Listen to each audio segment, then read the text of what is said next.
मीर यार बलोच एक बलोची लीडर हैं। उन्होंने very recently Republic of Balochistan declare कर दिया। उन्होंने यूनाइटेड नेशंस से अपील की है कि एक इंटरनेशनल कम्युनिटी की यूनाइटेड नेशन मेंबर्स की मीटिंग बुलाई जाए और डेमोक्रेटिक रिपब्लिक ऑफ बलोचिस्तान को डिक्लेयर कर दिया जाए, हमें रिकॉग्नाइज कर लिया जाए। साथ ही साथ में उन्होंने इंडियन से भी अपील की है कि आप हमें पाकिस्तानी मत बुलाओ, आप हमें बलूचिस्तानी बुलाओ, क्योंकि हम अलग हैं पाकिस्तान से। अब ये सभी जानते हैं कि बलूचिस्तान वर्सेस पाकिस्तान है और बलोची लीडर्स हर कुछ समय में ये बात रखते हैं कि बलूचिस्तान को अलग होना चाहिए, हमारा बहुत ज़्यादा सप्रेशन होता है। लेकिन इसकी एक पूरी कहानी है। इसकी शुरुआत होती है 1947 से, जब इंडिया और पाकिस्तान का पार्टीशन हुआ, देन इंडिपेंडेंस डिक्लेयर हुई। अब हुआ कुछ ऐसा कि बलूचिस्तान के अंदर 4 रीजन्स थे। एक था खारन, एक था मकरन, एक था लासबेला और एक था कलट। अब खारन, मकरन और लासबेला तैयार थे पाकिस्तान के साथ में जुड़ने के लिए, लेकिन कलट ने इनकार कर दिया पाकिस्तान के साथ जुड़ने से। खान ऑफ कलट ने कहा कि हम अपनी इंडिपेंडेंस को मेंटेन करके रखेंगे, अपनी सोवरेनिटी को मेंटेन करके रखेंगे और हम नहीं जुड़ेंगे पाकिस्तान के साथ में। जिन्ना ने एक्सेप्ट किया कि यस, ये आपका डिसीजन है, अगर आप नहीं जुड़ना चाहते तो कोई बात नहीं। पर ये जिन्ना और ब्रिटिशर्स का एक बेट्रियल था, एक धोखा था खान ऑफ कलट के साथ। कुछ समय बाद ब्रिटिशर्स ने कहा खान ऑफ कलट से कि कलट अपनी इंडिपेंडेंस नहीं मेंटेन कर पाएगा, कलट जो है वो इंटरनेशनल लेवल पर मैटर्स को हैंडल नहीं कर सकता, कैपेबल नहीं है, और इसलिए उसे पाकिस्तान के साथ में मर्ज किया जाएगा। जिन्ना ने भी कहा कि हाँ, मर्ज होना चाहिए और मर्ज कर दिया जाए। अब यहीं से कुछ कॉन्फ्लिक्ट क्रिएट होना शुरू हो गई थी, क्योंकि बलोची लीडर्स कभी नहीं चाहते थे कि हमें मर्ज किया जाए पाकिस्तान के साथ में। अब इसके बाद में 1953 में पाकिस्तान की 1 यूनिट पॉलिसी आ गई। उस पाकिस्तान की 1 यूनिट पॉलिसी का मतलब था कि जितने भी एरियाज़ हैं पाकिस्तान के, रीजन्स हैं, वो सभी मर्ज होंगे पाकिस्तान के साथ में और एक इंडिपेंडेंट, एक ही पाकिस्तान रहेगा। ये चीज़ एक्सेप्टेड नहीं थी बलोच लीडर्स को, क्योंकि वो यही चाहते थे कि उनको उनकी इंडिपेंडेंस मिले और वो अपना एक अलग रीजन बनाएं, अपनी एक अलग कंट्री बनाएं।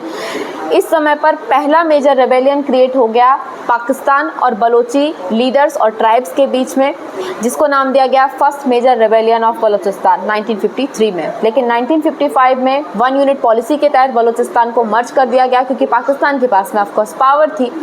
अब इसके बाद में जो बलोची लीडर्स थे, जैसे कि खान ऑफ कलट, नौरोज खान, इन्होंने पाकिस्तान से इंडिपेंडेंस डिक्लेयर कर दी बलोचिस्तान की। उनको सरेंडर करा दिया गया पाकिस्तानी मिलिट्रीज के द्वारा, उनका इम्प्रिजनमेंट हुआ और ये बात वहीं ख़त्म हो गई जिसे नाम दिया गया था second major rebellion of Balochistan. अब इसके बाद में 1963 में दोबारा एक रेबेलियन क्रिएट हुआ। तीसरा रेबेलियन था पाकिस्तान और बलोचिस्तान के बीच में। अब पाकिस्तान ने ये सोचा कि कंटिन्यू फाइटिंग्स नहीं कर सकते, इससे नुकसान हमारा भी हो रहा है, इंटरनेशनल लेवल पर प्रेशर क्रिएट होगा। उन्होंने बलोचिस्तान को एक प्रोविंस डिक्लेयर कर दिया, लेकिन ये कॉन्सेप्ट मटेरियलाइज हुआ 1970s में। 1970 में बलोचिस्तान को एक प्रोविंस बना दिया गया।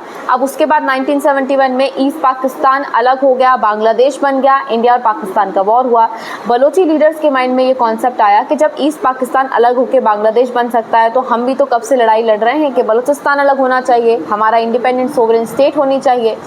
फिर ये कॉन्सेप्ट स्टार्ट हो गया। इसके बाद में बलोची लीडर्स ने, क्योंकि बलोचिस्तान प्रोविंस बन चुकी थी, उन्होंने इसकी प्रोविंशियल गवर्नमेंट बना दी, बट पाकिस्तानी प्रेसिडेंट ने उसे डिसमिस कर दिया। पाकिस्तान गवर्नमेंट ने बलोचिस्तान की प्रोविंशियल गवर्नमेंट को हटा दिया, मान्यता ही नहीं दी। अब इसके बाद में 2000 में फिर एक मेजर रेबेलियन हुआ पाकिस्तान और बलोचिस्तान के बीच में, लेकिन ऑफकोर्स पाकिस्तान के पास में क्योंकि पावर थी, पाकिस्तान ने फिर उस रेबेलियन को क्रश कर दिया।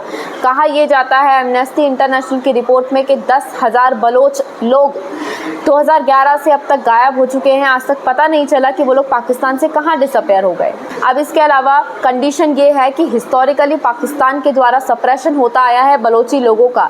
बलोचिस्तान में रहने वाले लोग बलोची ट्राइब्स हैं, मुस्लिम एथनिक कम्युनिटीज़ हैं, और जिस समय से पाकिस्तान इंडिपेंडेंट स्टेट बना, उस समय से ही पंजाबी एलिट्स ने और मुस्लिम डोमिनेंट कम्युनिटीज़ ने कंट्रोल करके रखा पाकिस्तान की पॉलिटिक्स को। बलोचिस्तान के लोगों को कभी पॉलिटिक्स का, ब्यूरोक्रेसी का हक ही नहीं मिल पाया, उनके पास में पॉलिटिकल पावर भी नहीं थी। इसके अलावा बलोचिस्तान के पास में huge amount of natural deposits हैं, रेयर अर्थ मेटल्स हैं, नेचुरल गैस है, ऑयल फील्ड्स हैं, कॉपर है, जिंक है। इसके बाद में भी पाकिस्तान इन सभी चीज़ों को वहाँ से लेता तो है, एक्सप्लोर तो करता है, बट बलोची ट्राइब्स को उसका कोई हिस्सा भी नहीं मिलता, वहाँ के लोकल्स आज भी मल्टी डायमेंशनली पुअर हैं।